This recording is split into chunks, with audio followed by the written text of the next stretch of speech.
That's what he has said. It's a very interesting book, Milton. If you can get hold of it, please read it. It's all described. It describes everything, even the vibrations that her looms vibrate the sinews.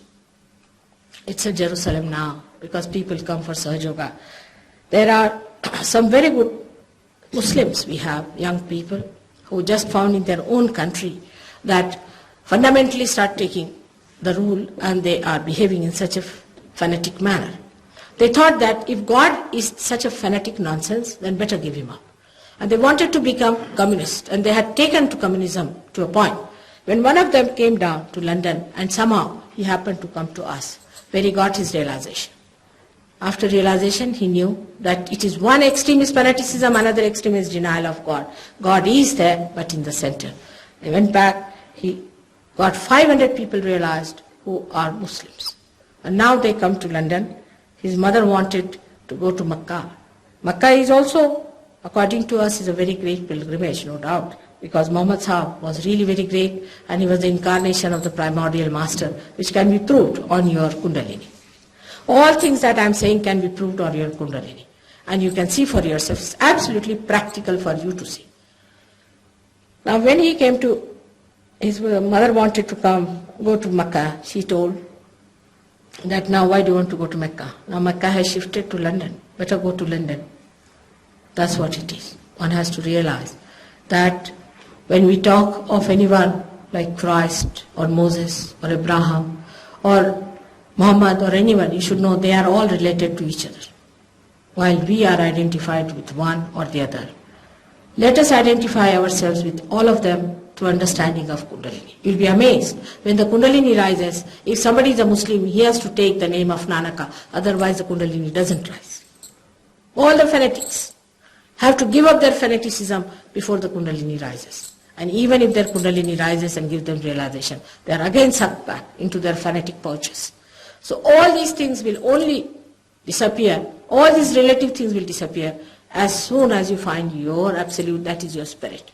About the spirit, I'm sorry I cannot talk in such a small time.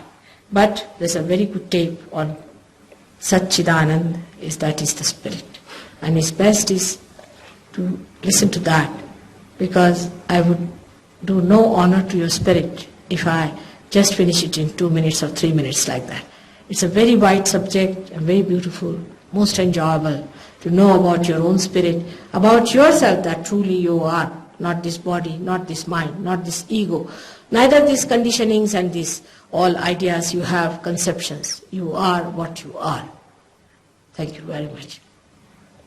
Now I'm going away to India on the 8th, and tomorrow there's a good program in Sydney.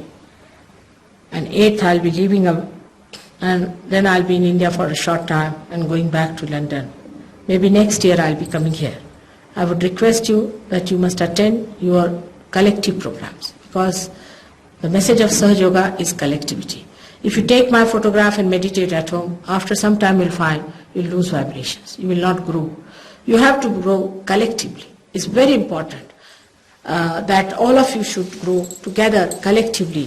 Collectiveness must be developed. Otherwise, you must work it out, how it works on others and how you cure others and how you help others is to be seen.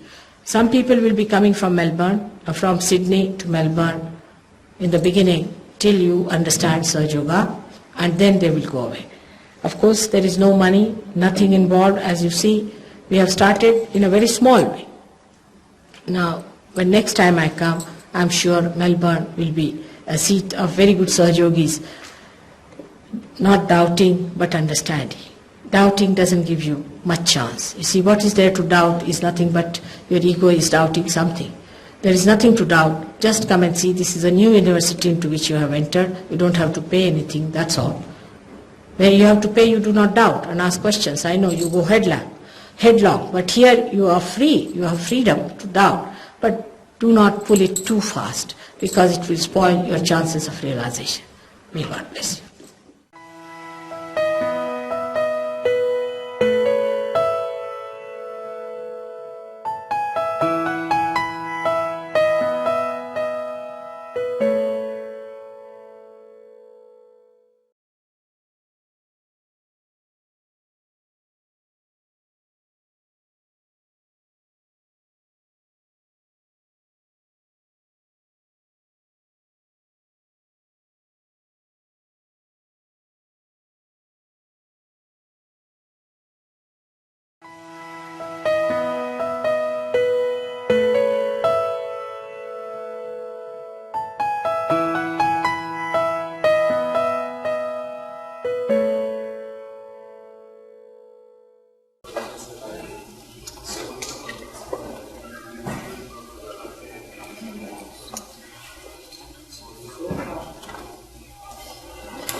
Collective is the purpose of your soul.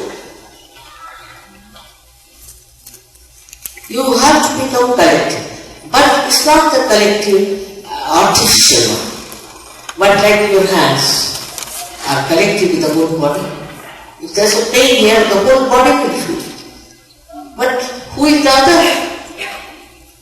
You can feel everyone within yourself. And that is what happens to you. So the purpose is that you become the whole and completely engulfed in the whole. Alright? Excuse me, what is the connection, if any, of Sahaja Yoga and Reiki? Or are they parallel with one another?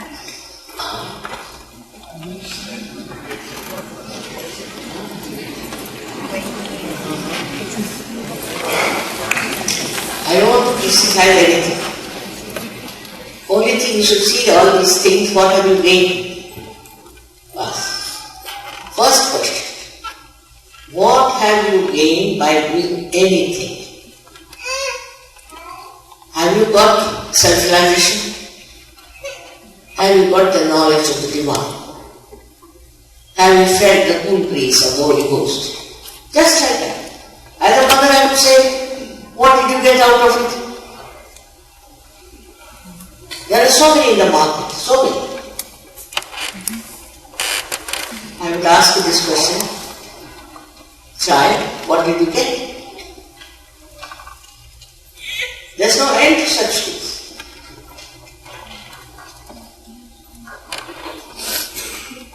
Once you become self-realized,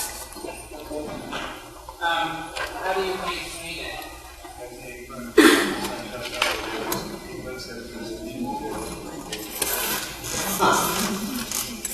I used to think that once you get self-realization, you are self-realized. But it's not so. I must face the facts as it is.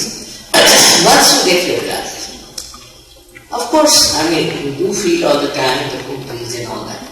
But there are problems on your centers, on your chakras, which you can feel on your fingertips. You can see yourself. I said self-knowledge. So you can see yourself what problems you have. You can feel the problems on yourself. Immediately you say, oh, no, this is the problem. And that problem you want to correct yourself because you see yourself. I'm surprised sometimes people come and tell me, Mother, my Akka is very bad. Please correct it. That means, Mother, I'm very egoistical. Normally nobody would say I'm egoistical, will they? Nobody. But once they get self-realization, they see the problem, they love themselves, they see themselves in that love, they say that why not I get myself corrected? Then, of course, it has to be worked out a little.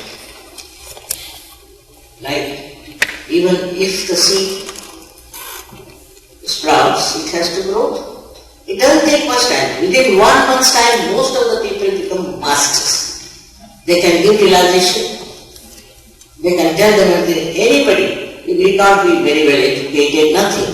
I've seen in the villages people work it out so fast.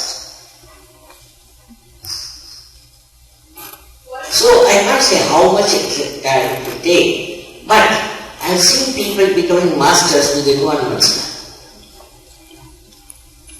What is there time to see? And you don't have to pay throughout. It's very important to understand. Some of us told me that our purpose was to spread the word of God and what was in our actions. I just want to know what you thought about that statement. Someone said you want to spread the word. Of God through our thoughts and our actions. I just want to know what you thought about that statement. Saying that the statement somebody made. Somebody made a statement. You should spread the word of God through your thoughts and through your actions. What do you feel about that statement? मन का काम बनाने के लिए क्या कार्य करेगा इसके बारे में मन का कार्य करने के लिए what are your thoughts and what are your actions? First you should get connected to God.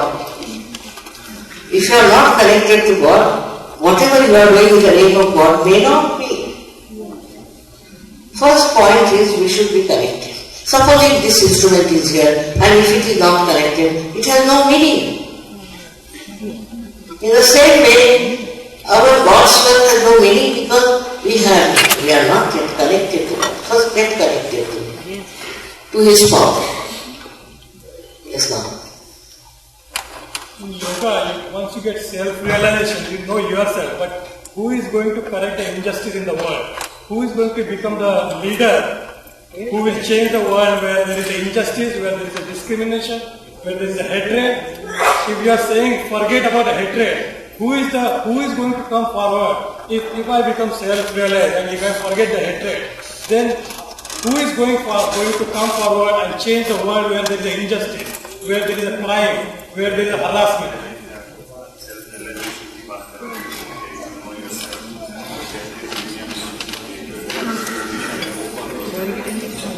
Correct. Really, that's the worry I have. This hatred and all this comes through ignorance. We have ignorance. And once you start getting into this great ocean of love, it starts just disappearing from you to begin with, and from others also who have got realization. Now they say that Sadhu is working in 72 countries.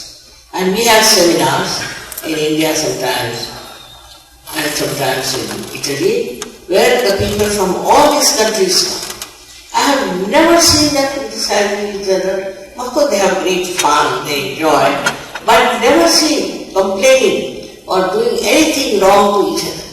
Because now they have become all one. It's a last judgment. This is the time of last judgment. If you want to remain as you are, you remain. Nobody can force you. But if you want to rise to that level, you'll be amazed. You'll have friends all over the world. Not ordinary friends, but real friends. So, just to get rid of this hatred and all nonsense, what do we have to do? Think hatred comes from where? It comes from human beings. So, we have to transform them. If they are transformed, things will be alright. Is there healing energy that will come from your meditation tonight?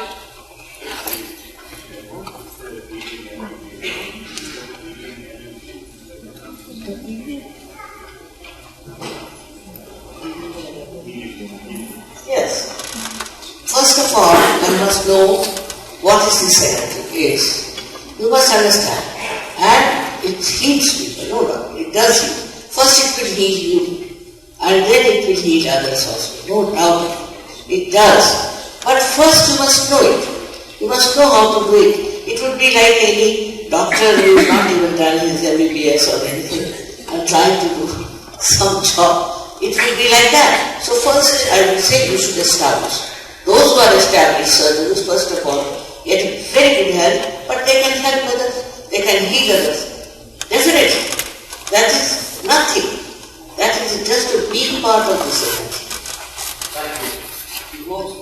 Most saints spoke of self-realization coming with a lifetime of practice and dedication and commitment. Why is that Sahaja Yoga, with Sahaja Yoga you can accomplish so fast?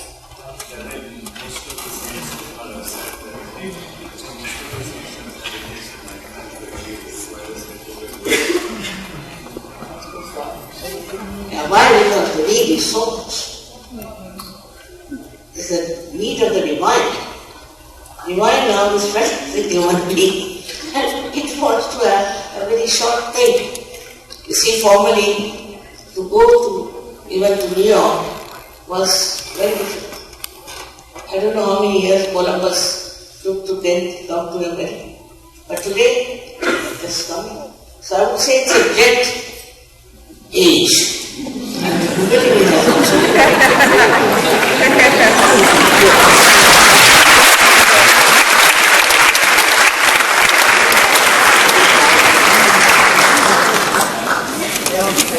Does the Kundalini yoga that you teach has anything to do with Tantra yoga?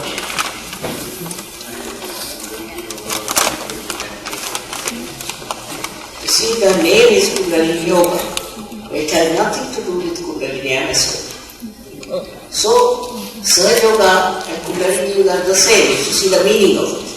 But in actual, I've seen the yoga business is terrible because people have suffered so much.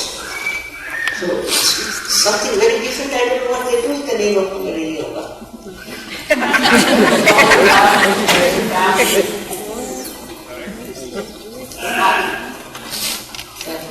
With all your travels, do you miss your family?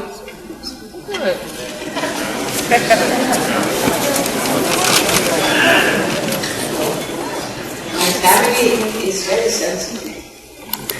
And I travel, they also travel with me. My family, all of them are here now in America.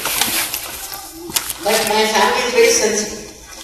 And they have realized that this is such a great work done. So they support me, they help me, in every way.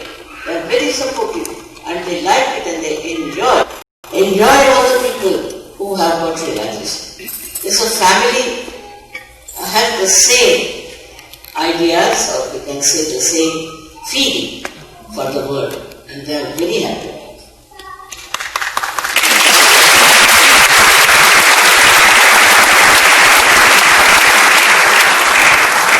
Have any of your grandchildren or children had the same insight or born with the same insight as you?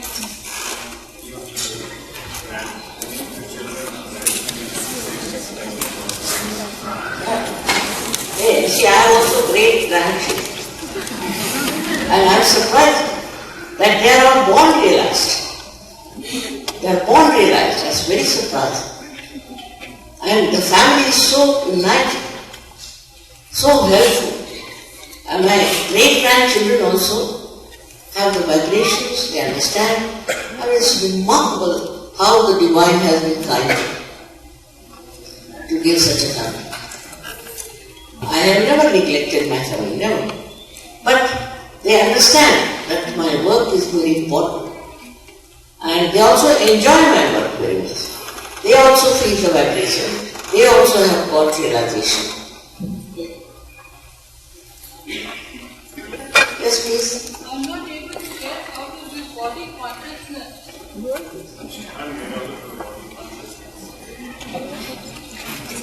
No, all these words have absolutely have no meaning. Body consciousness, just take that thing. See, he said that you should not be conscious of your body, you should be conscious of your body as a human being, there's nothing wrong. But once you get your realization, you become conscious of your subtle body which is within you. So you can easily get it. But you don't lose the consciousness of your body. That's not so. They are all funny things they are doing. I was telling you that you fly in the air and all that. It's not. It's absolutely simple that you become consciously aware within yourself of your own powers and which you use not for cruelty or for making money, but for love. I mean, it is something.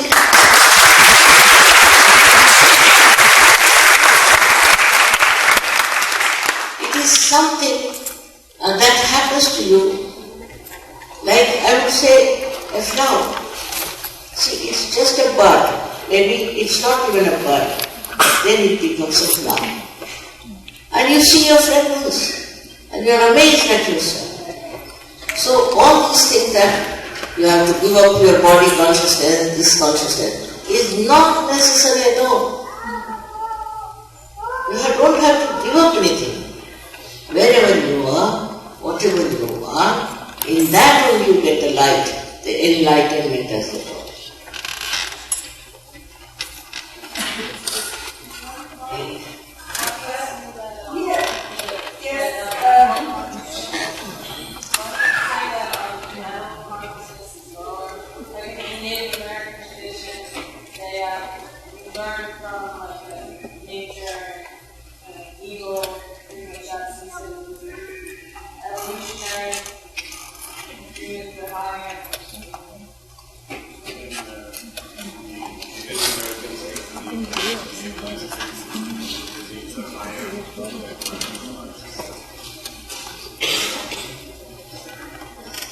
See, Americans read too much, that's why.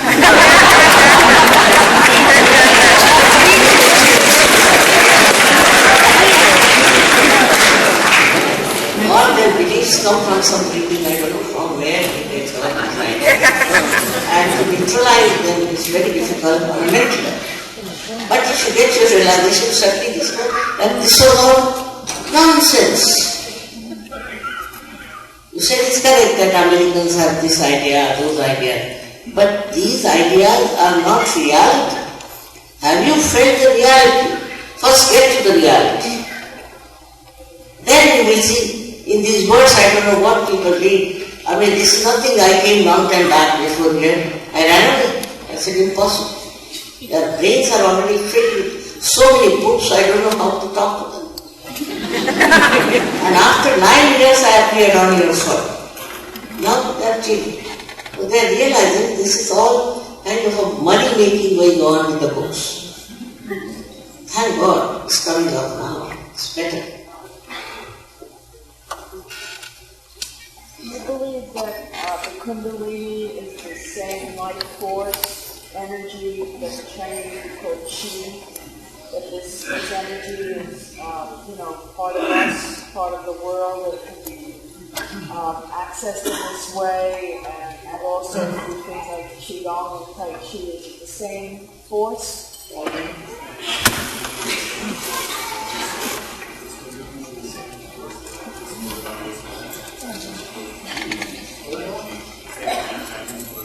Right. But you see, it has something to do with that, and that is what is our ego and super-ego. The Chinese, what they have written is correct. But Chinese also don't know who is Lao Tse, can you imagine?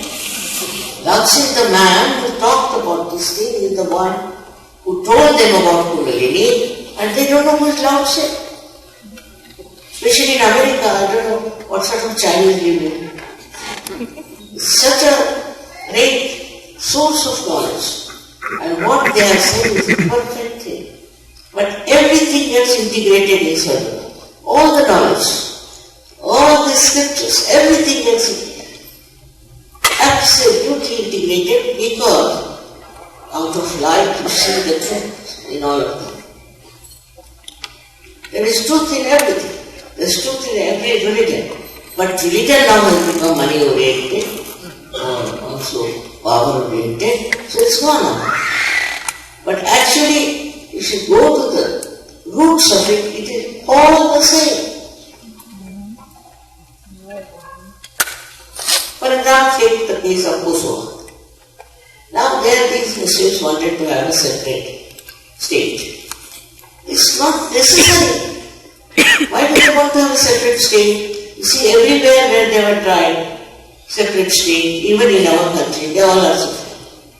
Since living in the same state, they could have done it.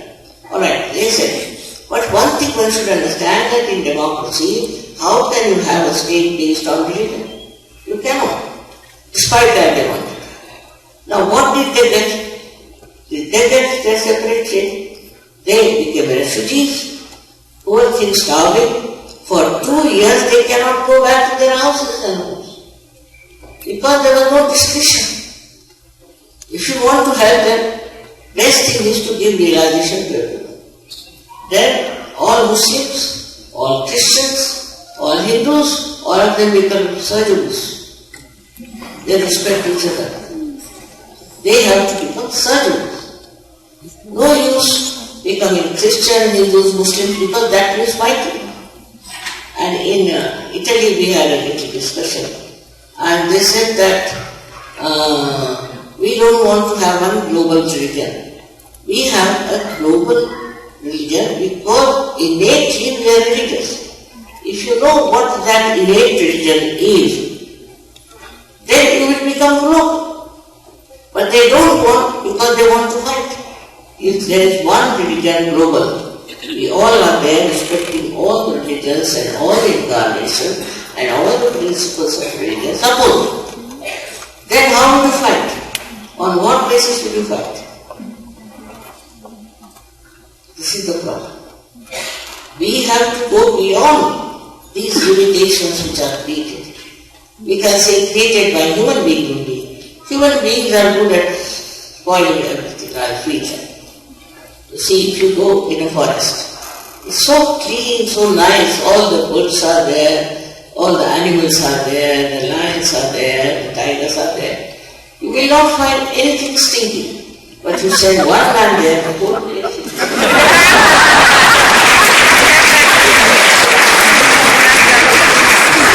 That is what we have done to religion also. Don't know how many bifurcations we have of religions. How can we have? There's one God.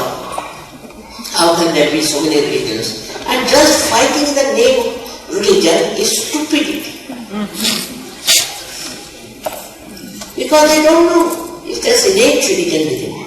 The innate, which is so much encompassing the whole world. Now see the Sufis and Muslims, what they write? They write nothing but surgery. What Christ wrote was surgery. What Muhammad wrote was surgery. They didn't write all these nonsensical things that people are doing, but they don't read even Quran and you'll be surprised. They don't even read Bible in proper way. Or some people just go on reading words. How can you get into it? You must read within the lines. If they don't do, and then they start fighting. It's so absurd, the whole thing is that next generation will not believe in any one of these organizations based on religion, I can tell you. But they might take to something also very bad. So the best thing is to get to the roots of it and find out. So many things are said to explain according to times also. But how many people really know the roots of it? They are all one, coming from the same tree. There's nothing to fight. Have you ever seen one branch of the tree fighting with another? It's as absurd as that. To me, I can't understand. It's not possible for us to fight with each other. For what are we fighting? We are part and parcel of the whole. How can we fight? It's very unnatural, which is very dangerous also. As I said, on a tree there are so many leaves, and they are all different. You won't find another leaf repeating itself. But they don't fight with each other, do they? Why should we, the human beings, fight in the name of God? They make money in the name of God. They fight in the name of God. They do all kinds of things in the name of God. Now what do you say for such a God it is? How much we have got? Glory to the name of God. Alright? So we have to know that innate religion within us, which is in everybody. All of us have that innate religion. We may call it by a name. It's a pure, noble religion, we can call it. Which is within all of us. It's a fact. I'm telling you a fact. Otherwise, you start fighting for this, fighting for that, then what will happen? That's what I said, this is the last judgment. And this last judgment is really going to make the difference between the people who have got self-realization and who haven't got it. Last judgment we are not going to put on the balance to find out who is thinner and who is fatter. No. It is what have you got within yourself, what light you have got within yourself. And you must have proper understanding that your value of your human life is very great. It is not something frivolous, cheapish. It's very great, and you can help the whole world to emancipate. Alright?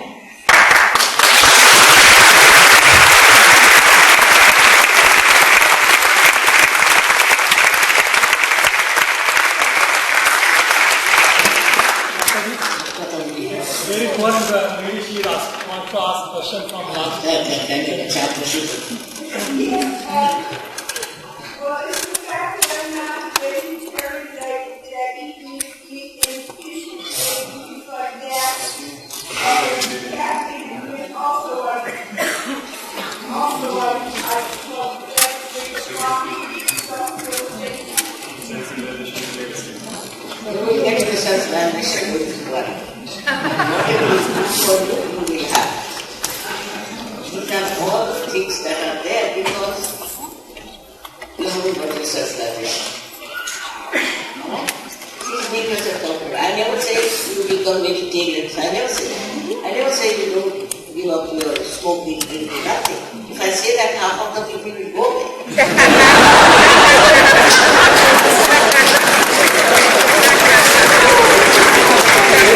I can say, all right, come sit down. Get yourself realization. Then tell me.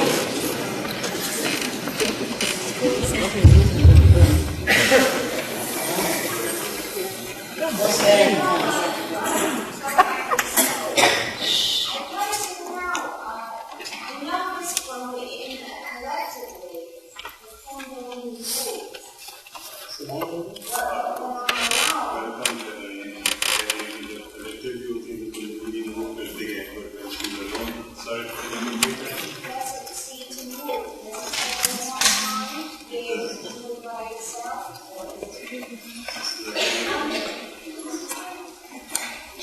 You should know you are never alone when alone. Absolutely. It's just, you just enjoy the loneliness also. Sometimes I'm left alone and I'm quite happy also.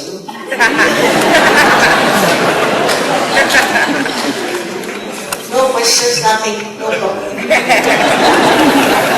Sometimes I enjoy myself. When you know what you are, you really enjoy. I've seen people who have never written a word of poetry, after getting self-realization they become great poets. Some musicians, they were no good, have become great musicians. Some people who never spoke a word, they have become great orators. So all this happens to you. And when you are alone, you get the ideas from the torsionary. Very important to be alone. So don't feel bad that you are alone. Here you are in connection with God. You are never alone. And you get all your ideas from the torsion area. If you note it down, you will be amazed at yourself. Alright? You got this. It's the force of pure desire. So it cannot be forced. If you want it only, then it will come. But first of all, you must know that you are a human being and you must respect yourself. You must have love for yourself. It's not selfishness, but respect that you are a human being and here you have come to get yourself right. It's something very special. There's so many people in Iran. But you are special that have come for yourself knowledge. If you have only this feeling within yourself, without any force it will work out, I'm sure. No, you don't have to do anything, but if you could take out your shoes, it will be better because this Mother Earth helps us. I hope you don't mind taking out shoes. And definitely help. Because your connection with the Mother Earth is very important. We then realize how important is this Mother Earth. How she helps us in our future. So far we have never known this important.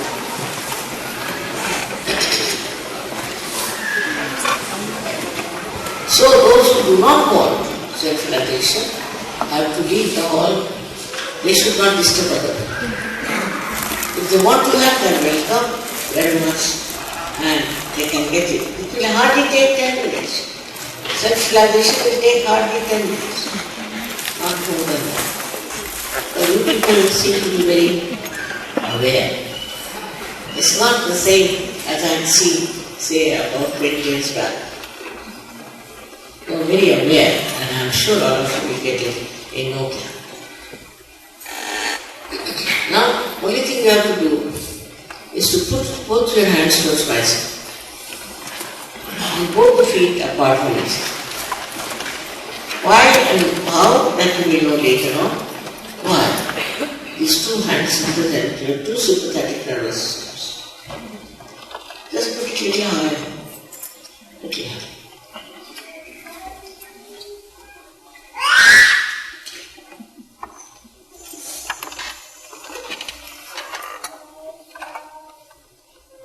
Now, one thing is very important, that this center is very constricted. And to open the center, you have to forgive everyone. Now, you might say that it's very difficult to forgive. But the argument is, whether you forgive or you don't forgive, you don't do anything. Just don't do. But if you don't forgive, then you torture yourself, not the other way. So please, just try to forgive. Forgive everyone. Just say that. In my presence you say, Mother, I forgive everybody.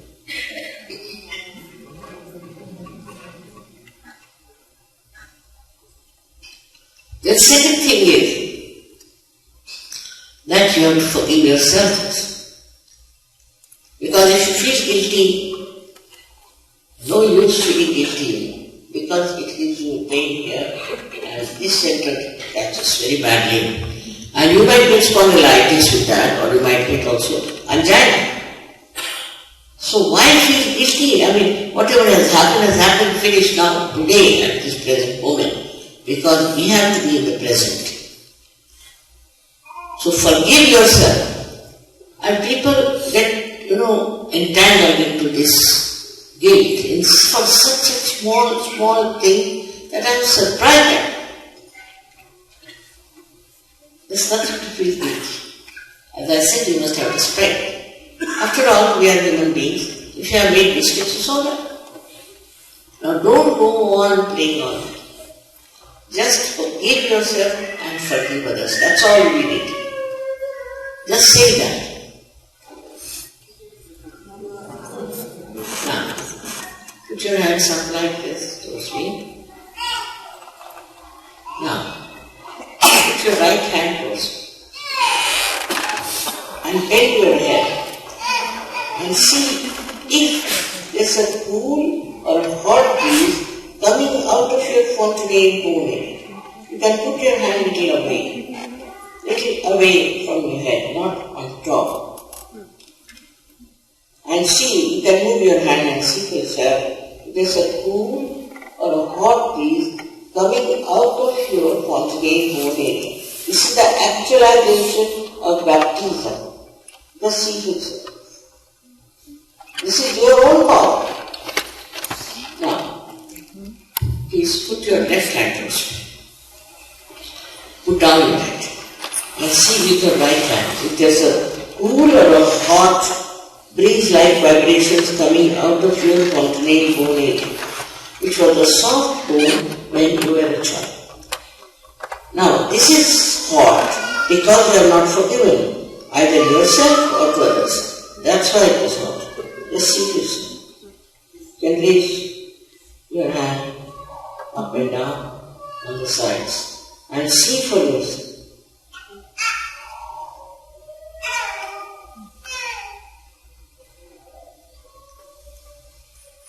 Now put both the hands towards and just try not to think. Don't think. That's the state. Is the first state you have to achieve.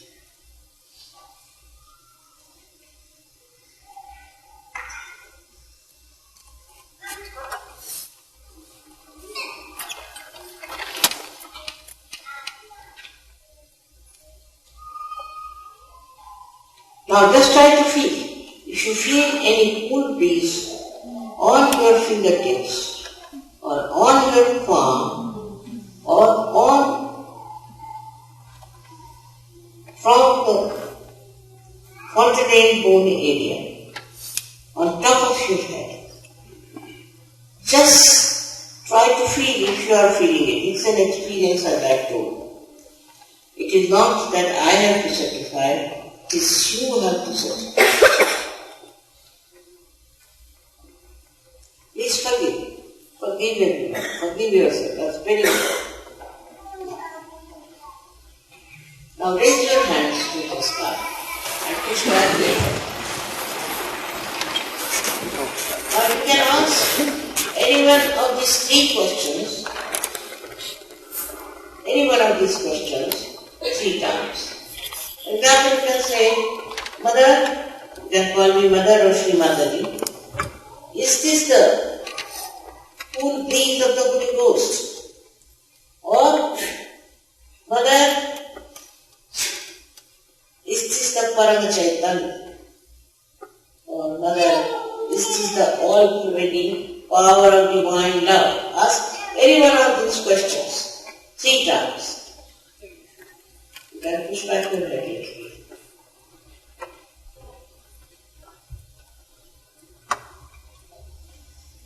Take down your hands, please. Those who have felt root or hot trees in their fingertips, on their palm, or out of the 48 moon area, please raise your hands. May God bless you all. That is New York. May God bless you. I could feel the good breeze coming from you to me. Can you imagine this New York? Wonderful place now.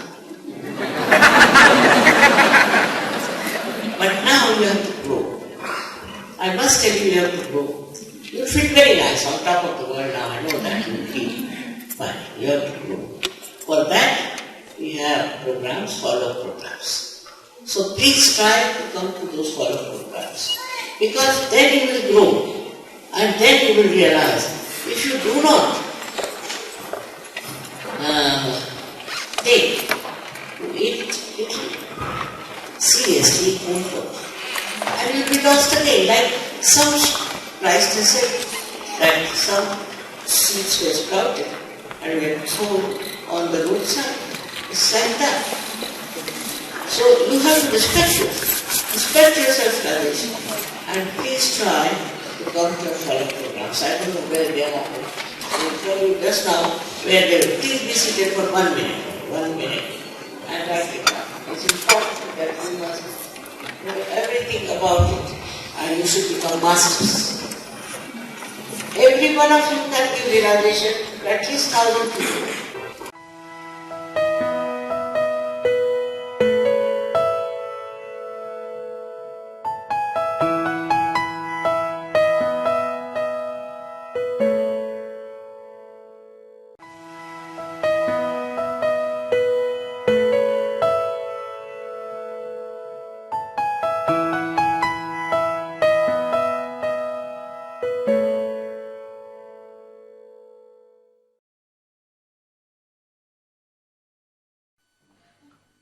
I'm happy that Dr. Warren could explain to you those chakras about which I told you yesterday. Because in one short lecture, you can't cover all these points. And if you get your realization and you progress well, then you can listen to my tapes, which are in hundreds, and you can understand the knowledge is vast like ocean.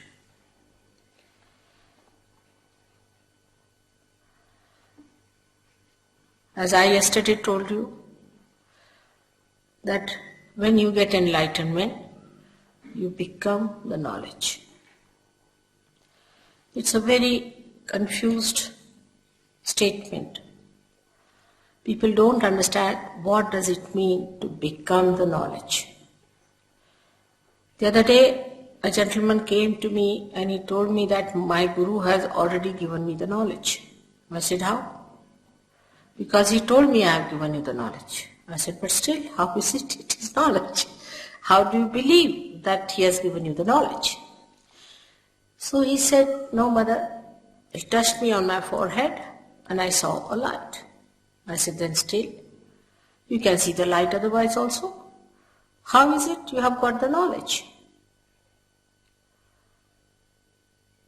So he started thinking about it.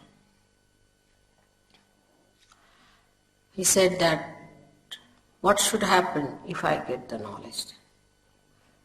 I said, see, this is another person sitting next to you. He's a Sahaja-yogi. He knows what Kundalini is. Also he knows how to raise your Kundalini. He knows what is your problem, what your chakras are catching. He also knows what are his problems.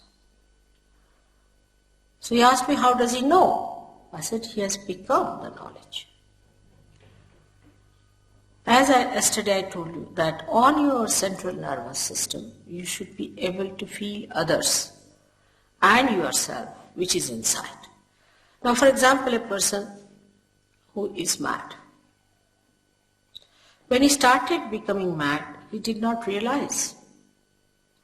He did not realize he's already possessed and that he's getting mad and that he should have treatment. Nothing he realized.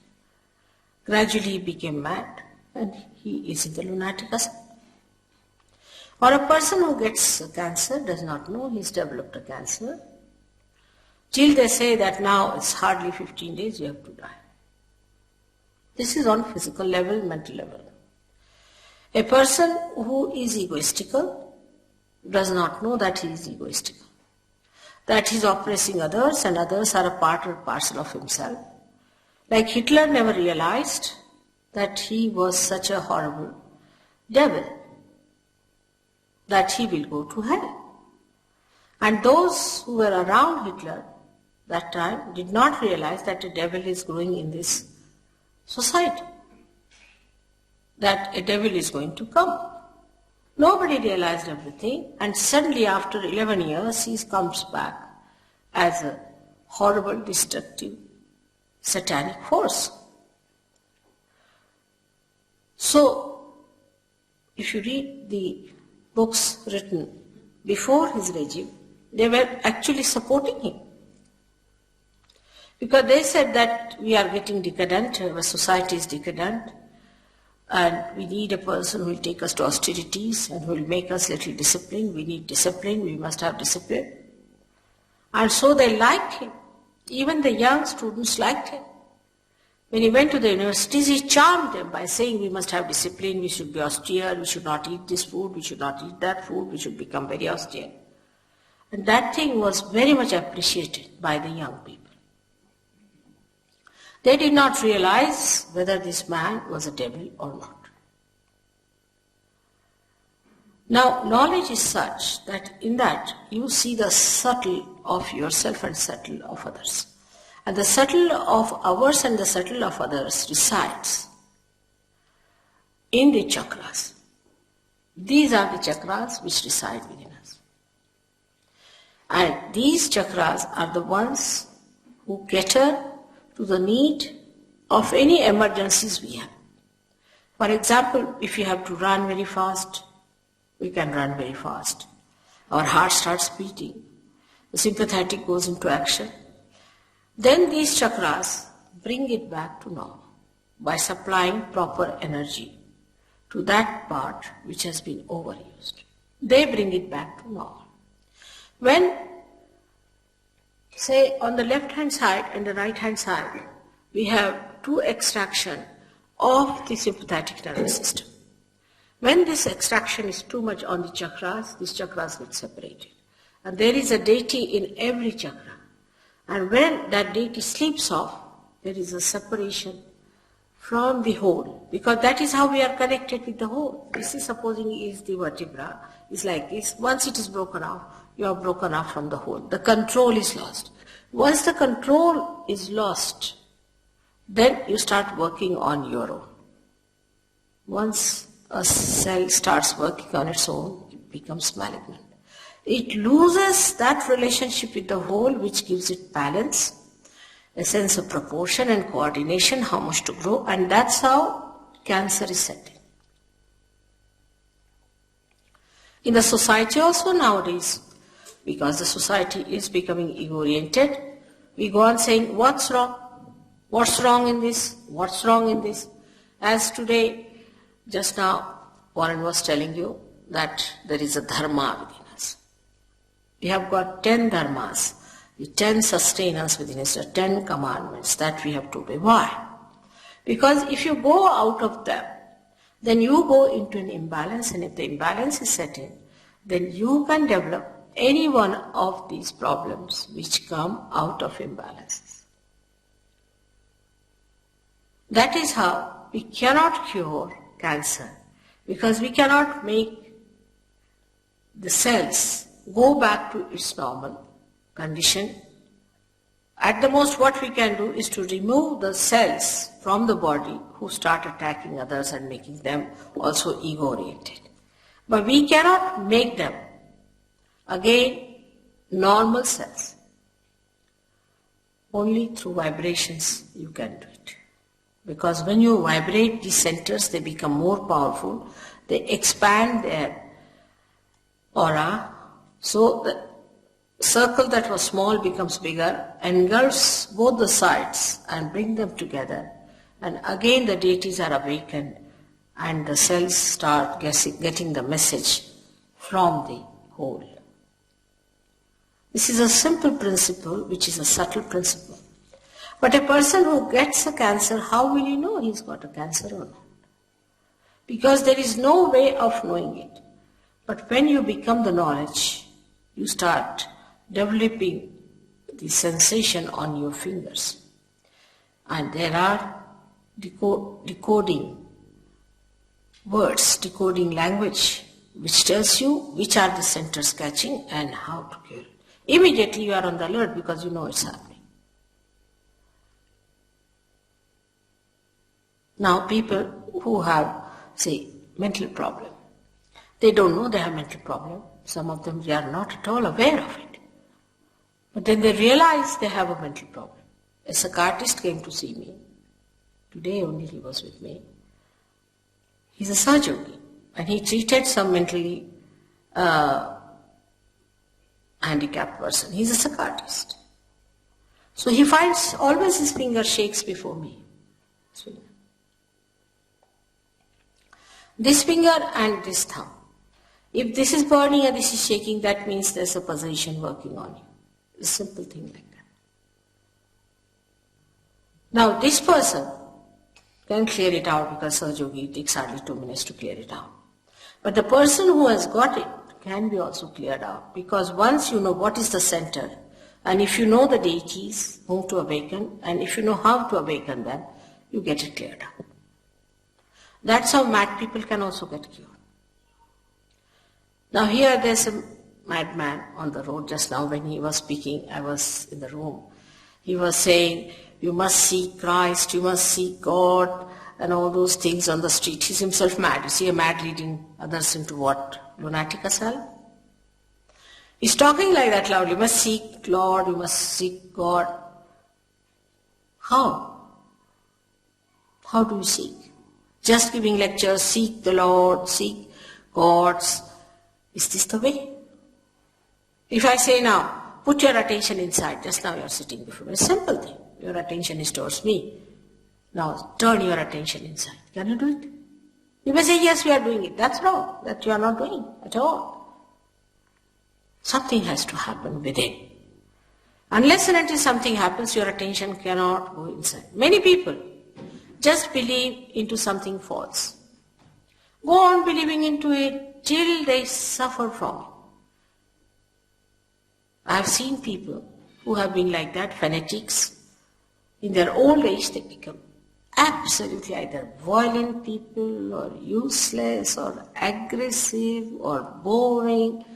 Some of them become really half mad and some of them full mads. So believing into anything without the knowledge about it is a very blind game. Now sustenance has to be there. Now we can say in India we have Sikhism, which is a very great religion. But the people who belong to Sikhism are not supposed to drink at all. After all, Guru Nanaka, when he said you are not to drink, because he knew about it, he knew what he was saying about it. He was an incarnation of the primordial being. He was the primordial master. And when he said that you should not drink, now I am told that in England the Sikh people drink more than even the Scotland people. It's more surprising. Imagine. See about Islam, because Muhammad Sahib and Nanak Sahib are the same persons. He said the same thing. Moses said the same thing. Asked the Jews, what are they doing? He said strong drinks, alcohols, all must be avoided. At the time of Muhammad Sahib, there were no cigarettes. So he didn't say about cigarettes. So Muslims say, oh, cigarettes are all right, doesn't matter. You see, these things are there are so many loopholes. In India, we have communities and communities like that where you go and see, you will be amazed. Like Jains, they won't eat meat, but they will drink. Can you imagine? Drinking goes against your awareness is a fact. While Mahavira has talked about nothing but Chaitanya. Buddha never said don't eat meat. That doesn't mean that you should eat meat. But what I'm saying, he never talked on that. That's not so important. He himself, Buddha himself, died because he ate a raw pork. He went to a house. You see, Buddha was a realized soul, a great personality. He was an incarnation. And he went into a house where, as a guest. Suddenly he appeared there. And the person was just a hunter. And he said, oh, Buddha, you come to my house. What should I give you? What should I do? He said, I have very little time. Whatever you have, you give me. He said, I have killed a wild boar, but the food is still to be cooked and it will take some time. It's all right, give me half meat. And he died of that. Even in Jainism, you'll be surprised that Neminath is the first one who was the cousin of Sri Krishna. In his marriage, there was a big function and lots of birds were bought. I mean, they were Jains, imagine. And the birds and all that, when he saw so many killed, he got a kind of a feeling against it and he said, all right, no more of this. But they have gone to another extreme of vegetarianism. I mean, they can be very cruel themselves, but they don't mind that. They can be vegetarians. To such an extent that you can't imagine. So this is the problem with the religion has been, that you go to extreme of things. First thing about religion is not to go to extremes. That's the basis of every religion. For Christianity, you know, Christ has said, keep away the dead. Have nothing to do with the dead. He took out the dead spirits and put them in the pigs and put the pigs in the sea. You all know that, sir. But every church has got all the dead lying under their feet. You don't know how to walk in the church, they're all lying down there. Luckily I've been living, or unluckily I should say, living next to the church all the time I've been in London. And in the night I see all of them coming out of their graves and it's of God. And here the children sit down, pray to God and everything. Now what do they get? No wonder Catholicism is bringing such a catastrophe, or this so-called Christianity. I mean, the basics of every religion has been contradicted by the disciples. Because Christ is the one who controls the dead. He is the one who sucks the effects of the dead. And he absolutely banned them. Everywhere you go, any church. Only in India they don't do it. Somehow, I don't know how they have managed it. But here, every church you go, there's dead bodies lying everywhere. Sahajogis now don't go to church because they're frightened. Once a Sahajogi is caught up by a spirit, immediately he knows he gets a headache, he doesn't want to go there. But a person who is not a Sahajogi, he goes to a church, he catches the booth, he does not know. One of my disciples had a mother who was a Catholic lady, very staunch Catholic. But she was MA in mathematics and things like that. A very staunch Catholic. She came to see me and I told her that you should give up all this fanaticism about church going, because in the church there are all these dead bodies placed there. But she wouldn't listen to me. Now, then after old age, about 60 years, they go mad actually, really. And she started using her B-Day for WC, all sorts of things, problems arose. But she would get up in the morning of Sunday, get ready and go to church and come back very nicely. Every time it was a Sunday, she would get up, she would dress up well, go to church and come back. As if somebody was taking her down there. And somebody was bringing her back. But one day it happened that she got lost. And this lady telephoned to the police and said, what to do now? This lady is lost and my mother is lost. And she got very worried. She telephoned to me. I said, you'll find her. She's all right, but she'll come. After 3 days, she came from somewhere, God knows. Came back. And again, she started the same things, using this for that and that for that, and absolutely like a mad person. But the police said nothing doing. Now you better put her in the old man's place. So she put her in one of these places where the old people live. Now, this Mari, my disciple, she told me it's most amazing. The people who are there are mostly Catholics or Christians. They are all mad like this. The nurses are having a bad time.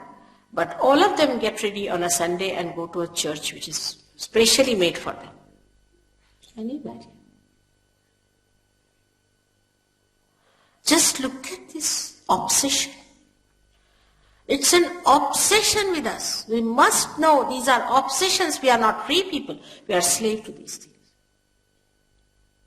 Now once you come to this side, the other side of slavery are our habits. They enslave us. They enslave us. I have seen now people, once I had a minister sitting with me, and Russian minister, very powerful man otherwise. And suddenly he got up. He was the host. Suddenly he got up. Oh, I must go. I said, what happened? He said, I'm a sick man. I said, what's the matter with you? You see, I'm a football fan and I can't sit any longer. The football match must have started. Imagine, he was the chief host. And so many people were there, he just couldn't sit. I mean, he could not glue himself to the chair and he wanted to get up and walk. And he just didn't know what to do. I was amazed. He had no poise, no control over himself. I mean, I just thought must be some possession from this football is coming to him, or what is it? But such a grown-up, matured person behaves like this. This is nothing. Other habits that we have are much worse. And they all enslave us. We can't live without them. Anything that is in this world is for us. We are not for anything. If anything can enslave us, we should know that we are the masters of everything. If a chair doesn't make you comfortable or uncomfortable, it's not important. What is important is that this doesn't enslave you. Nothing should enslave you. The one who is a king, who is the emperor, is least bothered. If you put that person on the street, he'll sleep well. If you put him anywhere, he'll be happy. That's the person is the real emperor. But not the emperor who cannot live without complete comfort. If he's slave of the comfort, then he's not an emperor. All these things we can learn when our center here, Nabhi Chakra, is awakened. When the light spreads in that area, in the white, the green color you see, then what happens immediately in that light? You don't see anything. But the light works. Enlightenment is such that it goes into action. The light itself acts. Can you imagine? The light itself acts in you. We had a doctor who was very fond of wines, drinks, and I never tell you don't drink. I never say that because I don't want people to run away. No, nothing of the kind. You sit down comfortably. Just take your realization. Then you'll see about it. This fellow gave up his drinking next day. But then he had to go to Germany. And he thought, I better try some special type of wine that he had liked. So he tried it. And then he vomited. He couldn't bear it. He said the taste was so bad. I had never tasted such a dirty thing. I never told him. It just happened. He saved money. He could buy things out of the money he saved. He was a free bird. But I don't have to tell you this because we are so addicted and identified that even if you say that this can happen with Sahaja Yoga, many people will refuse. Our identifications have gone so deeper into our being, our hangs up, as we say, that we are not free people at all. We might be free politically, all right. But this is so superficial. The spirit is the only thing that is free within you, which has no hangs up, which has no habits, which does not stick on to anything, is completely detached and emitting joy to us. It is the thing that makes our spirit, our attention so enlightened. Now, enlightened attention, as I said, is not the attention that we understand that there's a light, we see the light, nothing of the kind. But with this enlightened attention, our awareness becomes enlightened. So that we start feeling other people on our hands. Like the other person here sitting yesterday, you must have seen. आप जरा ठीक से बैठिए, सब लोग क्या सोचेंगे? कायदे से बैठिए, हिंदुस्तानी आदमी. The other day, one gentleman was here, and he told me that your energies are different from mine. Nothing of that. If you have negative energies, for the time being you will shake. Definitely you will shake for a while. No doubt, if you have too much negative energies. Like once we had a program, and some people were there, some Brahmins, and they were very much against me because I am not a Brahmin. They said, we'll not have a mother's program. I didn't know all these stories. They never told me. But they came before me and started shaking like this. So I said, why are you shaking so much? They said, we are Brahmins and we understand you are Shakti, so we are shaking. I said, but why are you shaking? Nobody is shaking here. So they pointed out to other 4 people. They said, see, they are also shaking. So I said, go and find out from where do they come. They went and found out that they came from lunatic asylum. I said, relatively you should see who are shaking are you and these people, nobody else. So if there are negative forces, do shake a little bit. But we should see again, what's the use? What's the use of getting this energy within us? That is very important because we are utility-oriented people. Everything must have an utility. As it is, what do we have which has utility in this world? Nothing. If we had something which had real utility, we would not hanker after anything else. The hankering is still on, so we should conclude that whatever we have got now is not the ultimate.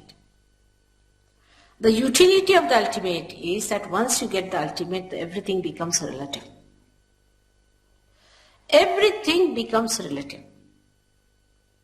That is, what becomes relative is all these changing things, all those things which are perishable, all those things which try to enslave us, all those things, they are attracted outwardly but inside they are like snakes. And what we become is a detached personality. आपको कोई शिकायत है क्या? Sorry, yeah? शिकायत है, इससे some problem होती है. तो फिर आराम से बैठिए, पर सामने बैठे ना ये लोग उसका गलत समझ लेते हैं. Now, our idea about any understanding about religion is that we go to a limited church and a limited society, limited club, do exactly the same, wear the same sort of dresses, wear the same sort of cap or things, we belong to one religion. There is nothing like that. It's all man-made. You see, it's all artificial. Whatever is man-made is artificial, you know that. They write it down also for all the clothes that are made by man, they say man-made material. So it's not God-made. It's we have made our own religions and we are fighting for it. The religions are something within yourself, within your being. It has nothing to do with what sort of nonsense we have made out of it. This is the quality of a person. Like carbon has got 4 valencies, you have got these 10 valencies. And if these valencies are missing, then what happens that as in the combination of chemical combinations you have seen, if one valence is missing, it becomes a negative. And then it combines with another. So there are negative and positive valencies. So if you have some additional valencies with you, then you jump onto other people. If you have less, then you catch some other people. It's exactly the same as it happens in a chemical compound. Now these valencies within us are to be there to give us a balance, and that's what Warren has told you what it means. When you get your realization, your dharma, your 10 commandments get enlightened, means you get empowered. You become that. You go beyond religion. You don't have to follow anything, you just become. You become so integrated. For example, some people, it doesn't suit to have, say, potatoes. They will just don't like it. Just don't like it. Before realize it's just the other way around. If they are not supposed to eat potatoes, they'll eat potatoes more. After realization, you won't just have it, you won't have it. You are so integrated. The sustenance within us gets so enlightened that our priorities change completely. We start judging everything on vibrations. Now we have a little girl, you have seen Olympia. She eats very little, practically solid food she does not eat. But if I give her anything to eat, she will eat. From nobody else. But if I give her anything, she'll ask for more and eat. It's surprising, she understands vibrations. If you understand vibrations, then it is very easy to retain your valencies intact. Because you are empowered. Not only that, but you just don't like anything else. Because you like the vibrations to flow. When the vibrations are flowing, the spirit is emitting through your central nervous system the joy. That is the quality of your spirit. The joy you start feeling. And when you start feeling the joy, then you don't want to give up. For anything, just don't want to give up. You want to enjoy. So you become the knowledge and the attention which is actually placed in this area and sustained by your liver becomes enlightened. As I told you yesterday, sitting down here, if you want to feel about anyone, you can find out. Like just now I saw one gentleman sitting little awkwardly. I thought he's not sitting properly. I said, sit properly. But then I paid attention to him. I knew he was well, not well. So I said, have you got any problem? He said, yes. I said, then it's all right. So with attention, you immediately understand a person, what's the problem with that person is. Sitting down here, you can find out the vibrations of anyone. For example, now we can say, if there's no Russian, that, should I say or not? Brezhnev is possessed. He's a possessed man just now. I'm going to Russia. I hope I'll take out his possessions. He's a possessed man. They are dealing in these parapsychology. Same in America it's going to happen. It's going to happen everywhere where you try to practice these spiritualists and all that, what we call Preta Vidya, Smashana Vidya and all that, which is absolutely horrible things.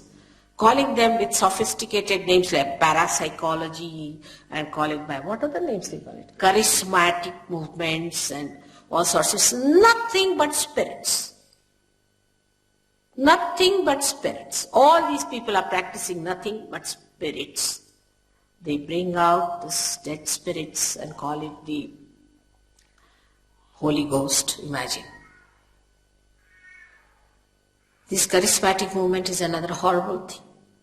I don't know how to tell you about it, but I must say that the whole science has become so subtle that nobody knows that this is the scorpious, horrible satanic force that is working through us and attracting us to these spirits.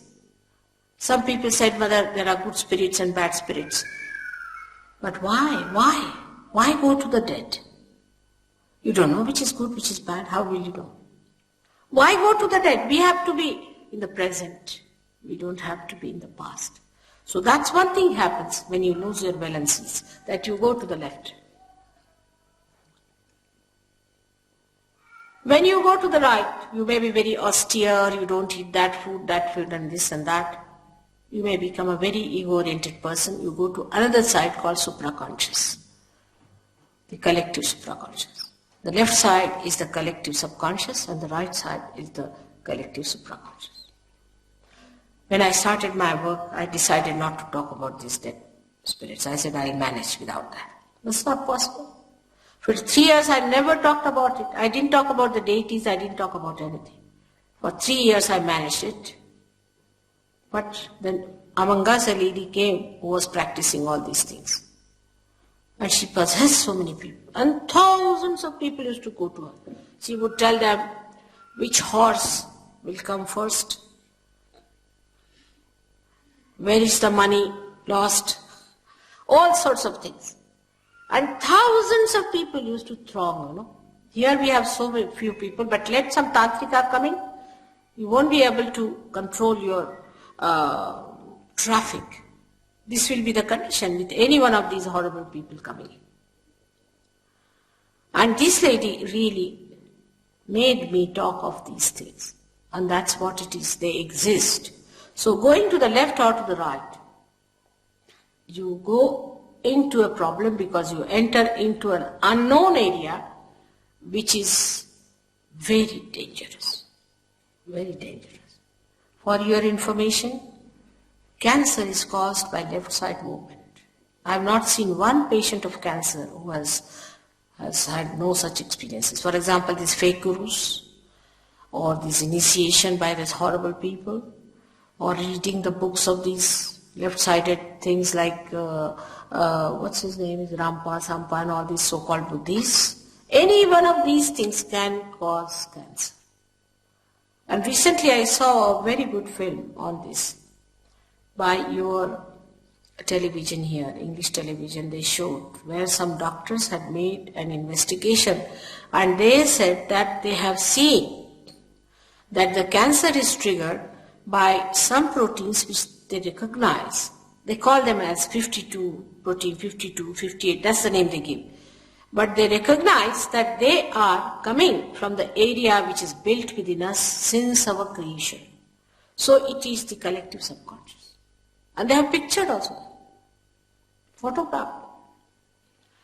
So now, though, what I have said about 10 years back, they are saying now, but they are reaching that point. They have to just cross the limit. They have to just get the realization. And because the doctors cannot reach that area themselves, they cannot cure cancer. At the most, they may stop it, they may try to reduce the possibilities and all that, but complete cure they cannot give because they cannot extract people from that area altogether. They can always be drawn into it if that area is made like this. It's very interesting to see how these things are caused within us. This center is one of the most important center because it gives us our seeking, and our pure seeking should be for spirit, for nothing else. But those people who go wrong, all that you see in such people who have bent their forehead before wrong people, they develop a ridge on their head. And there are 11 centers here which just come out like a ridge. And these are the 11 centers called as Ekadasha Rudras, which are responsible for the destruction, the ultimate destruction, the Kalaki as called as, or what you call the Maitreya, or the coming Christ on the white horse. That ridge once set in, it starts developing more and more, and destruction is made. I must say from the unconscious, many people get ideas. I have seen people drawing or showing some pictures where they show a very devilish person with a horrible this thing coming out and a squarish thing. I don't know how they get these ideas, but that's a fact. Now, the destructive forces are also on action. They are also working out their forces. We have to be very careful. We are very precariously placed. Formerly, if you had gone too much to the left and right, you would have been not so badly off, and people didn't care also so much. But today, you are so precariously placed and you are so sensitive and vulnerable that you have to be extremely careful the rate of destruction is set in very fast and the rate of construction has to be set in much faster. If you see along, when I see what is constructed, nothing. If you read in the newspaper morning till evening, one good news will come that the princess has delivered a beautiful boy. The rest is horrifying. You ask them to publish something nice. I told them to publish about Sahaja Yoga. They are not interested. They are interested if there's a mishap, an accident, some people died, some people killed. They want to put all these photographs, how the people were killed and what wars took place, this and that. They have no time for some good news, some good message, something of hope. They don't want it. That's how you see any organization that is working out today, how they are building up ego-oriented organization. Even charity organizations are nothing but ego-oriented.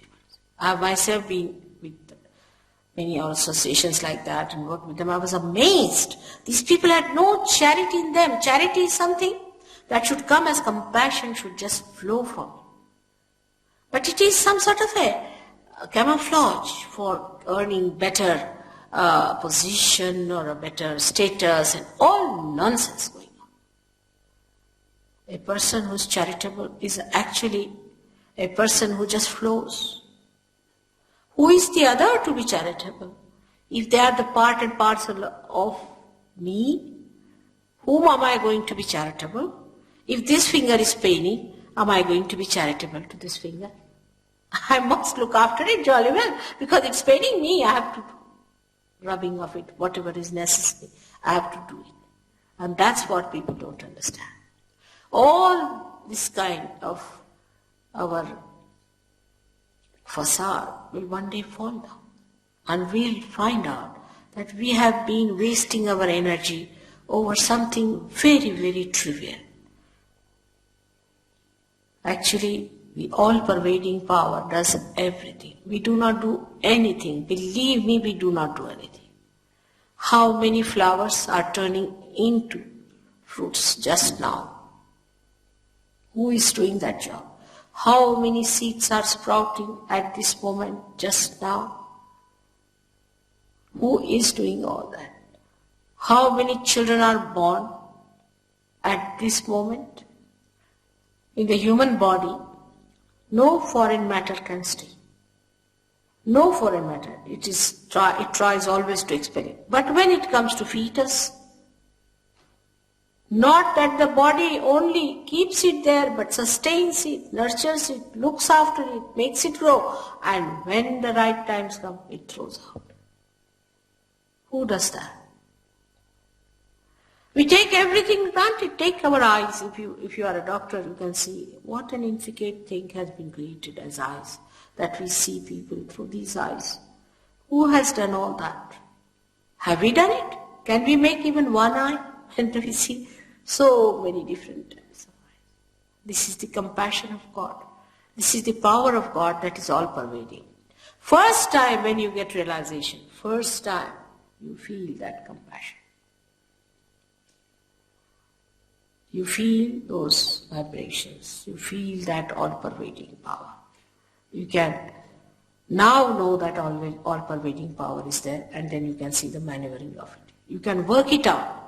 You can work it out. Use it. You are the instrument, as I say. You are the master. Only you have to assume that power. Warren, I hope, has told you how he came to me. I don't know if he's told you. He just came with a phone call. He had my phone number, and the person who sent him gave a big idea about me, that she's not available, this is that, and all nonsense. I'm the most available person. He just called me, and I said, come along. When he came to my house, he got his realization. And now in Australia, he's transformed so many people.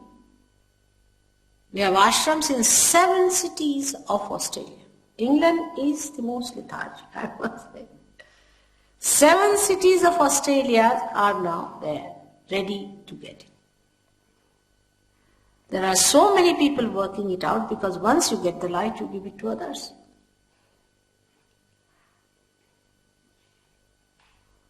So now we move to another center. Above that is the center of the mother of the universe. The father resides in this center, previous center, the Nabhi chakra, and rises above and then settles down on to the right side. This is the fatherhood. Say, a gentleman yesterday told me that he had trouble with his asthma. I don't know if he's come back or not. Is he here? Yes, good. Now, this gentleman has asthma. Of course, I told him that he had trouble because of too much bathing systems of India. Indians, you see, we bathe too much. Apart from that, it comes from the father's grief. His father had died, and the father himself is not willing to leave him, is worried about him. It can happen to any one of us. If a man is unkind to his son, it's a father principle. If the son is unkind to the father, so the father is hurt. It's the father principle if it is disturbed by any chance. Or suddenly father dies and you feel the pinch of that all your life. All that can work out here and you get this right heart catch. With that you get asthma. It is said that in homeopathy they believe that with more tension you get it. Because when you are more tense, you see, you remember your father. If he was here, he would have helped you. In the subconscious sometimes it works out. And that's how it adds to the problem. It is so simple to work out that you'll be amazed that if you have to just raise the principle of father in a person like that, who might be a dejected father, who might be a cruel father, who might be a son who has lost the father, can be anything. That you have to just put your hand on that part and just say a mantra, a chanting, which will raise or which will awaken the fatherhood in a full bloom, and you get cured. It's very simple. The center heart is governed by the mother of the universe. She gives us a sense of security. When you are at the age of 12 years, the bone that is in front here starts emitting antibodies. It creates antibodies within it till the age of 12 years. And then these antibodies are really the soldiers of the mother of the universe. We call her Jagadamba in Sanskrit language. And they spread to the whole of the body, and wherever there is an attack, they inform each other and they fight it out. These antibodies are created in the sternum bone, in the front side of the, we can say the ribs, where the ribs meet, thoracic region, that part, they stay there, are created till the age of 12 years. Now what happens in ladies especially, they are the mothers also. When their motherhood is challenged, they get a problem. Like a woman, say her husband is a flirt, he has a roving eyes or sort of a thing, and she's insecure. Then this motherhood is challenged. And when it is challenged, she gets a problem there. And she gets a disease of the breast cancer and all that is caused by the insecurity of a woman. If a woman is insecure, she may be with any reason insecure, she gets this breast cancer. There was a girl who was married. She was married to a Catholic or someone like that, and there was an inter-religion marriage, and the people of the boys' side tried to trouble her a lot. It's very common in India, but here also I see it is so. And they tried to sort of say these things to them and that thing to her and to her parents and things like that, and she developed this insecurity within her, that she developed breast cancer. Now when we are cruel to others, we don't know we are giving them cancers. What does it take for us to be kind to a girl who is married in our family, who has come to us. We are experts in saying things that hurt others. We learn from childhood how to talk to people so that they are really hurt. By hurting them, we give them cancers. But this only one realizes when you get your realization.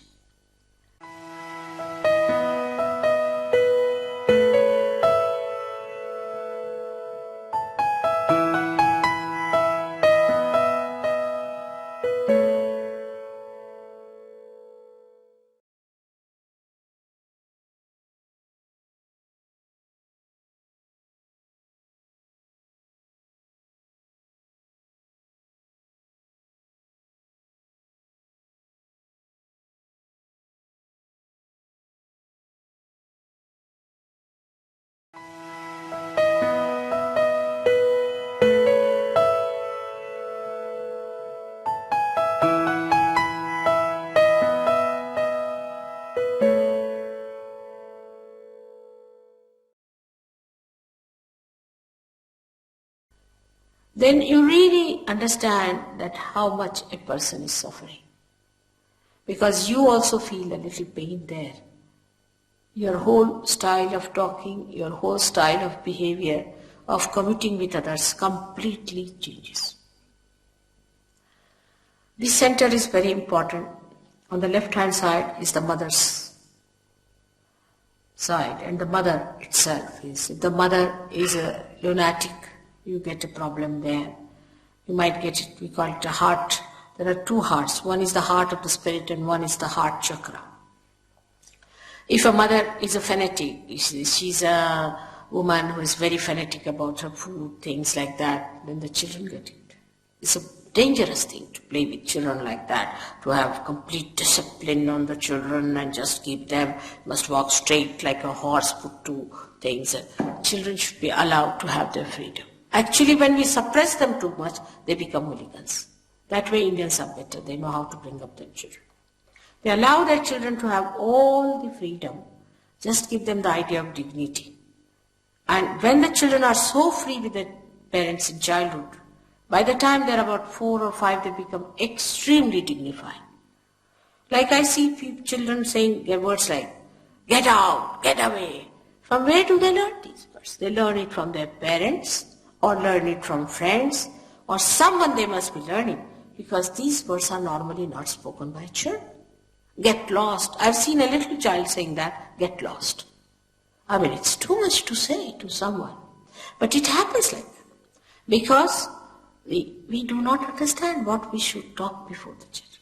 How decently, we may be most indecent people, doesn't matter. We might be absolutely rotten people.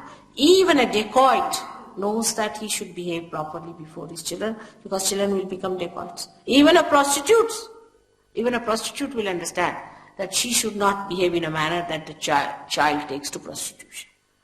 It's a common sense that whatever we do, the children take so easily. So whatever you want to give them, whatever you want to impart them, that's how you should behave before them. But now as the society is today, people are not paying so much attention to their children at all. They are so, still the the mothers are still like brides, busy finding new husbands. Husbands are still like bridegrooms finding new wives. And the children, poor things, don't know where to look. God knows in what orphanage they have to end up their life. Even the industries like that. I wanted to buy yesterday a pure cotton frock for a little child. I couldn't find anywhere. Not one frock I could get in the whole of Derbyshire and also in London, for your information, which was pure cotton. I mean, we don't think that children can't bear this artificial man-made fiber. It's very dangerous. It's very bad for their skin. When you were young, you used cotton. You had mills of cotton here. And why give this horrible stuff to your children, which you never had? By the time they grow up to your age, they'll have all blotches on their faces. They'll be, I don't know what diseases they may have of their skin. No one realizes this. The kind of panties you are using, the kind of things you are using for them is very dangerous. I don't know what's going to happen to them. The things they are using, you never used them when you were young. Believe me. And these are the times when they really require complete attention. And these are the times when they are absolutely tortured. Even the industry is not worried about them. Why not make some cotton clothes for little children?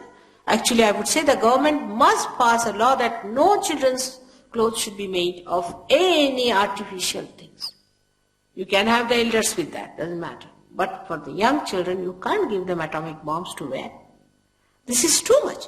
And these modern times, I think, are the cruelest for children. That's why very few children want to be born in these advanced countries. We have to bear the load in India.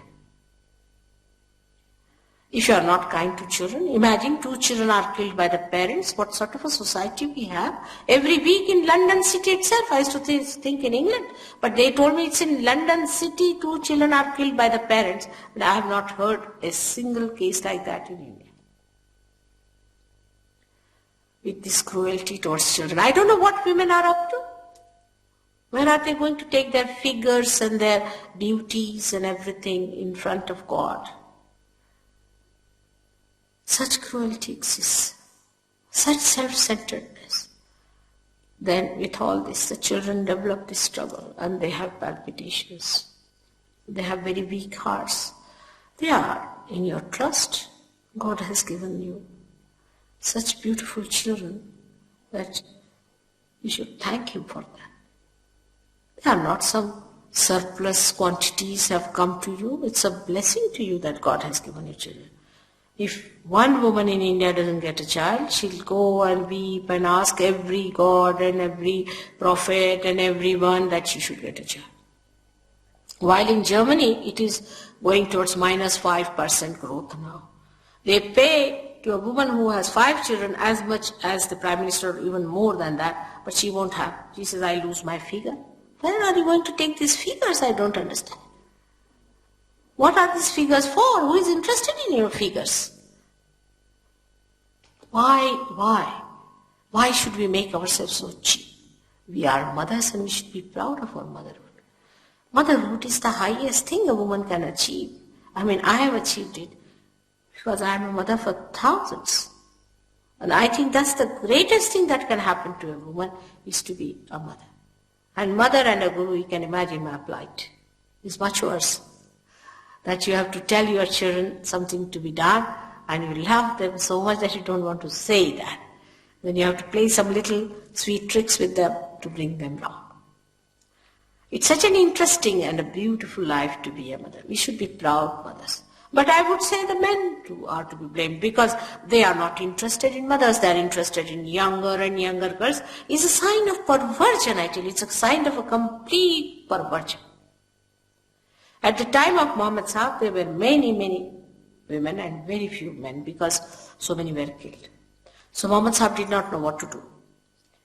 So he thought they were pragmatic, as I told you yesterday, that with the society one has to be pragmatic. So he said, all right, we have to have marriages because without marriage, any relationship of any kind is adharmic, is against the balances. So he said, we must have marriage. All right, now we have many women. So let us have distribution of women according to the men we have. If you have more men, then we'll have the other way down. But we have to marry. Means we have to take a collective sanction. A collective sanction has to be there to be blessed. So he said, all right, marry 5. But he himself, you see, was surprised at that time. People were so sensitive, they would not marry young girls. Old men would not marry young girls. They said, how can we marry these young girls, you see? So he said, no, all right, I'll marry one. Because where will these young girls go? There are no young men left.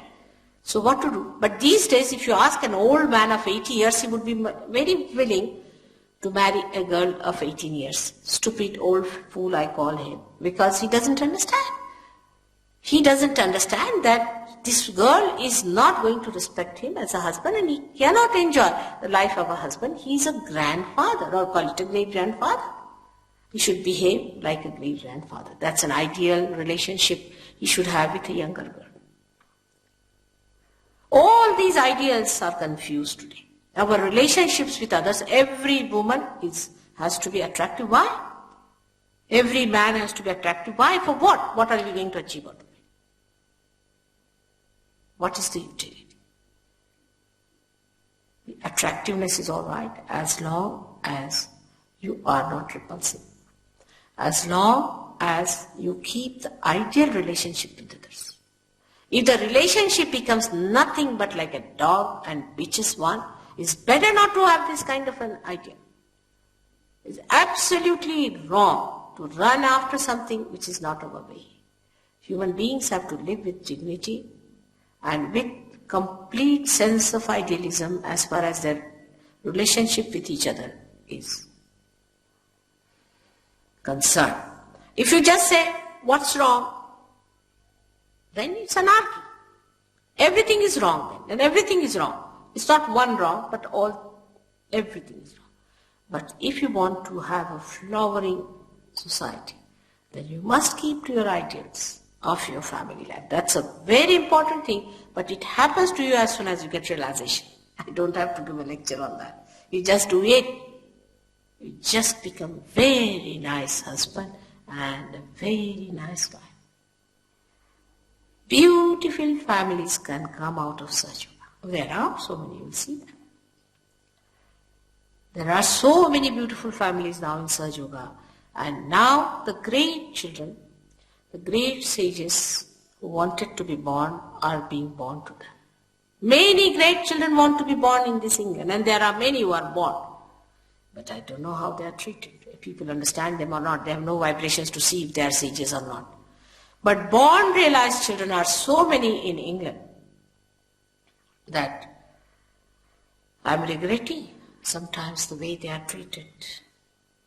Nobody knows they are born realized. The way they talk nothing but wisdom. All these children are being insulted and humiliated by us who are so ignorant about them. I must say they are very brave. They are very courageous to take birth in the countries where they are not appreciated and looked after. Another extreme is in our country, I should say, where people will sell their whole country for the sake of their children. I mean, that's going too far. That's another nonsense we do. But something in between is that you love your children, respect them, they are your trust, they are realized souls, they are sages.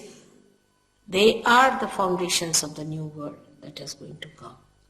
And this is what it is a mother has to learn. The dignity of a mother must be respected. I am sure you all must have respected your mothers very much. But now, as mothers, I don't know if you will be respected. Once this is established that a mother itself is the highest position a woman can reach, and she is to be respected, all the priorities will change among women also. Because what can they do? They have no place as mothers. So they just get fed up of their children. They think, what's the use of this motherhood? It's a thankless job. All this can only change when man changes within himself. When the transformation takes place. Just now, it is just one of the sermons that you could hear somewhere in a very, I should say, an orthodox place. But the whole, this orthodoxy becomes part and parcel of you, and you become so much tuned with it. Absolutely tuned with it. You like it. You like to love your wife and nobody else in that way. And the husband likes to love her in a special way, while the wife wants to love the husband in a special way. It happens. There's no insecurity, otherwise you come back home and you find your wife has eloped with somebody. Imagine what a situation it is. I mean, since I came in first year, I got such a shock. We had a neighbor, she was 48 years of age, and her son was about 22, and he had a friend about 20 years. This lady eloped with that 20-year-old boy, and she had 3 other children whom she left. The house was sold. The whole house was, because under law, she gets half of the property or something like that. And the 3 daughters are now on the streets. The younger 3 children, where daughters are on the street, who's going to look after them? The lady, 48-year-old lady, still a bride, going to the church and getting married. There's no dignity in this, no love, no affection. Christ you follow. Christ has said, you say, thou shalt not commit adultery. I say, thou shalt not have adulterous eyes. He's gone up to that subtle stage. We follow Christ. We wear cross. We go to the church. Where are we? So I come to you, to another center now, is the Vishuddhi. This is a very important center in human beings, because when this center is awakened, you become the witness. You become the collective. This is the center of the collective being. You become, again I say, you become the collective being when this center is awakened. It's a very important center. And now, as I am with you, I must tell you about what we suffer from. And what Indians suffer from, or the Eastern people suffer from, is another thing. For example, Eastern people suffer from too much talking, right side Vishuddhi we call it. And the Western suffer from not talking at all, especially English, they never talk. Actually, you have to pinch them. They never laugh. That's the problem, is they'll just smile, and it's regarded good manners, but this speech sometimes very boring. Now the left Vishuddhi is a thing which is very much more subtler than what we think of. Is a very funny sort of a situation where you get a left Vishuddhi, and that you get very commonly among the Western people, because they have developed a new sense of guilt. I mean, everybody is guilty. Without going to the courts, without committing any guilt, everybody is guilty all the time. Like a lady, oh, I'm so guilty. What happened? I didn't say thank you to her. So it doesn't matter what is it to be guilty after all. Oh, I'm so guilty. What happened? I spilled some coffee. It's all right, doesn't matter, it can be cleared out. What is there to be guilty? But it is an unknown guilt people have. They don't know why they are guilty. Why they are getting all the time this feeling, oh God, I should not have done it. I should not have done that. What? What guilt? What guilt we can have? And this guilt is a horrifying thing. I have seen start from America, England, Portugal, Spain, Italy, all that, Switzerland, all these places, nothing but left Vishuddhi is the first problem and the last which I have to conquer. One lady got up and she said, Mother, I am guilty because of Vietnam. I said, Vietnam? It's finished long time back now. What are you going to do about it? No, but I'm guilty about it. But why? What are you going to do about it? How are you concerned with it? What is your relationship with it? Why are you guilty? I just feel guilty. I said, it's nonsense. Like that. Everybody has developed this. Now from where does it come? Let's see the source. The first source comes from Bible, which is very wrongly interpreted, saying that you are a sinner, a born sinner. I mean, absurd. What it means is that you are the one who is only aware of the sins, not the animals. You are the one who is aware of your ignorance, not the animals. You are the one who is aware of your blindness. Others are not. Animals are not. Why? Because within you is developed that I-ness. That I-ness, as I told you yesterday, is developed because of the ego and superego meeting here. Because you raised your head. Because this chakra was to be enlightened. You raised your head, and this ego and superego went and met here, it calcified, you got your I-ness, and that's why you think I've done wrong or I've done right. Animals don't think like that. They are not bothered. They have to do what they do. They want to do that. They never sit down and say, I'm guilty. Have you ever met any animal who says that? Except for the human beings? All the time. Now, this has come to, it's a myth. It's a very big myth with which you are living. It's absolute myth. Believe me. There is nothing like guilt. And this guilt is eating you off all the time. It is making you an inertia. It is making you feel so much lost. And this center is very important to be opened out. So first of all, before I start any program, I tell them 1 month I should say, Mother, I am not guilty, Mother, I am not guilty, 16 times.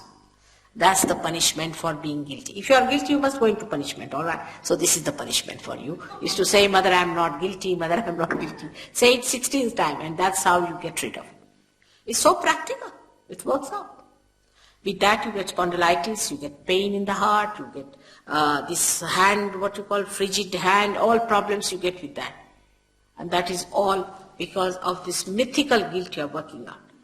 Now, another myth comes, the source of it, I think, is the psychologist, the so-called psychologists. They have no sense of psyche because they have no way of entering into psyche.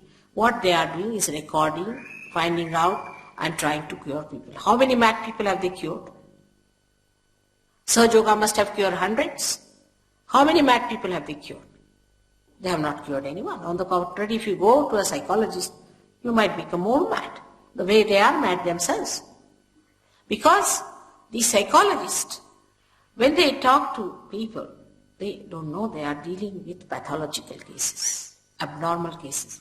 And when you deal with the pathological cases, you yourself get intoxicated by that, or you can say that there is contamination and you don't know how to protect yourself. Jung is the only psychologist, I would say, because he was quite a perfect person after he got to realization, who talked of it, that a physician can get sick. Now they start becoming pathological, like poor this Freud, half-baked. He is the one who started talking about sex and things like that, but he himself was a perverted man. He died of cancer. What did he get in his own life? He was such a perverted man. I mean, imagine he was a wretched soul who died of cancer. How can he guide you on any point whatsoever? Now, whatever he taught, we took him as Bible. More than Bible, people believe in Freud. More than Christ, they believe in him, actually.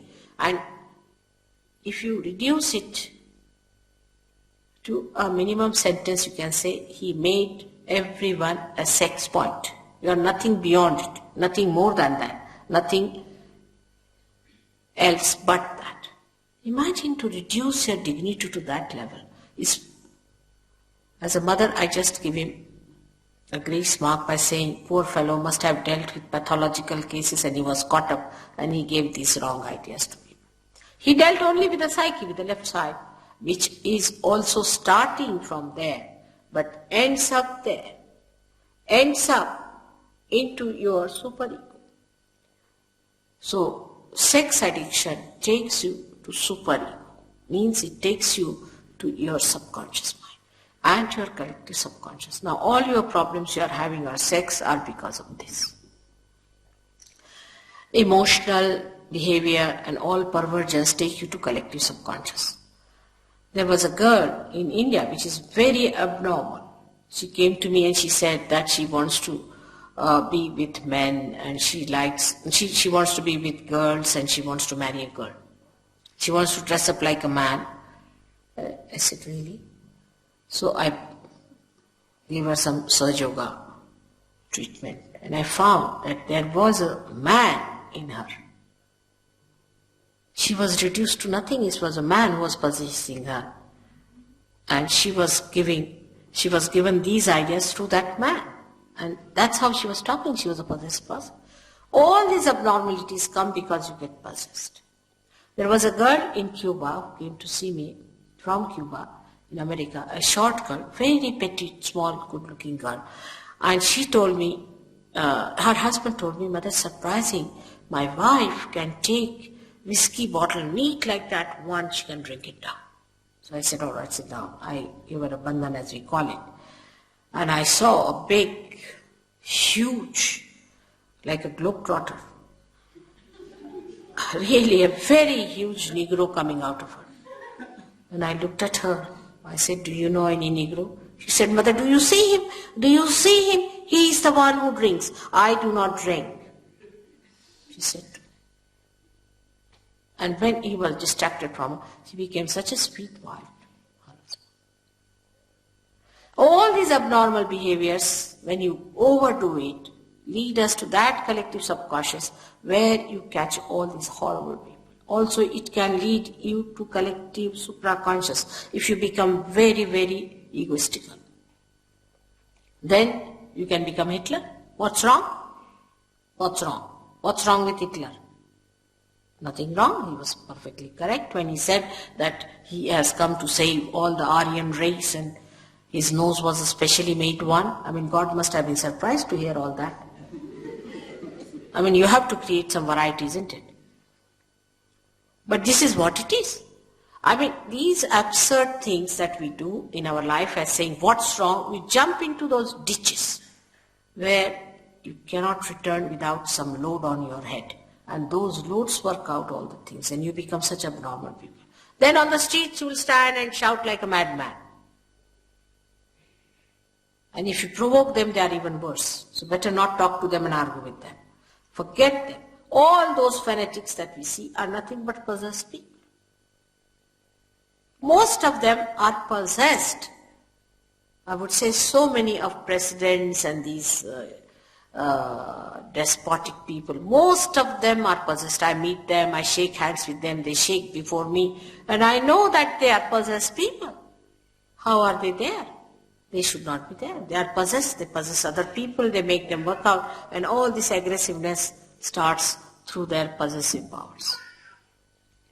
So this center is the one which brings you back to normal.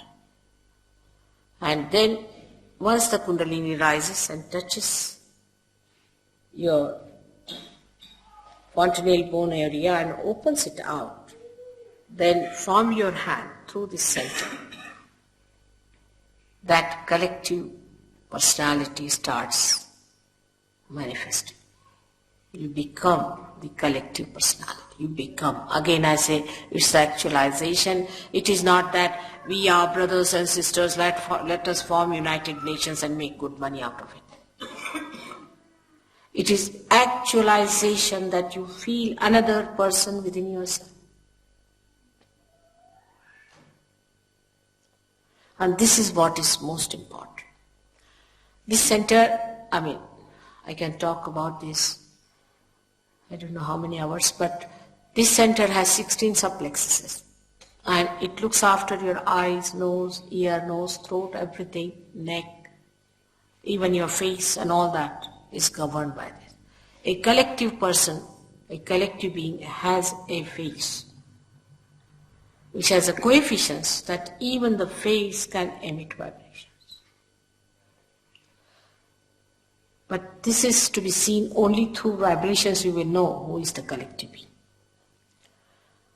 The most important is this part of the head where I told you that when you bow yourself to wrong things, this is the biggest obstruction, is the lower plate of the brain, which is called as Murdha in Sanskrit language. It's very important, it gets swollen up and a big barrier is built and you become a person completely cut off from the all-pervading power. Means all the protections, all the guidance, all the nurturing things, everything starts disappearing from your life.